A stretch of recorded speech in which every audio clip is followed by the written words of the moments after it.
महाशिवरात्रि। लोग कहते हैं यह शिव पार्वती की शादी की रात है, लेकिन सच तो यह है कि यह रात ब्रह्मांड की 3 सबसे बड़ी घटनाओं की गवाह है। एक ही रात में अहंकार का विनाश हुआ, मौत का जहर पिया गया और हजारों साल का इंतजार खत्म हुआ। तो 15 फरवरी से पहले ये कहानी जान लीजिए। पहली कहानी। सृष्टि की शुरुआत में ब्रह्मा और विष्णु लड़ पड़े कि महान कौन है। तभी उनके बीच एक अनंत अग्निस्तंभ प्रकट हुआ। शर्त लगी कि जो इसका अंत ढूंढ लेगा वही बड़ा होगा। विष्णु जी वराह बन पाताल गए, पर अंत नहीं मिला। उन्होंने अपनी हार मान ली। लेकिन ब्रह्मा जी, वो हंस बनकर ऊपर उड़ गए। उन्हें भी अंत नहीं मिला, पर नीचे आकर उन्होंने झूठ बोला, मैंने शिखर देख लिया। शिव सब देख रहे थे। वो उसी अग्नि से काल भैरव बन प्रकट हुए। झूठ बोलने के लिए उन्होंने ब्रह्मा जी का वो 5वां सर काट दिया जिसने झूठ बोला था। और यही वो पल था जब शिव ने पहली बार अपनी निराकार रूप से साकार रूप लिंगम लिया। दूसरी कहानी। जब देवता और असुर अमृत के लिए लड़ रहे थे तो समुद्र से निकला हलाहल विष। पूरी दुनिया जलने लगी, कोई रास्ता नहीं था।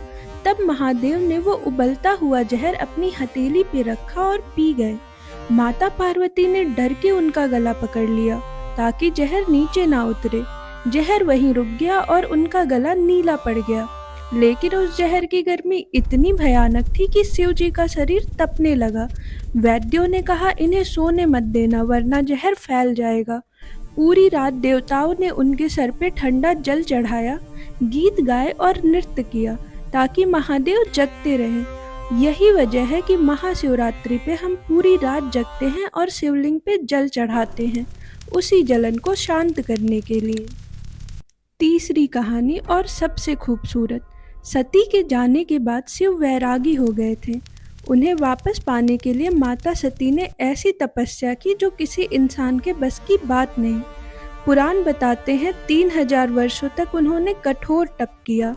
गर्मी में पंचाग्नि के बीच बैठी और ठंडे में गले तक बर्फीले पानी में खड़ी रहीं।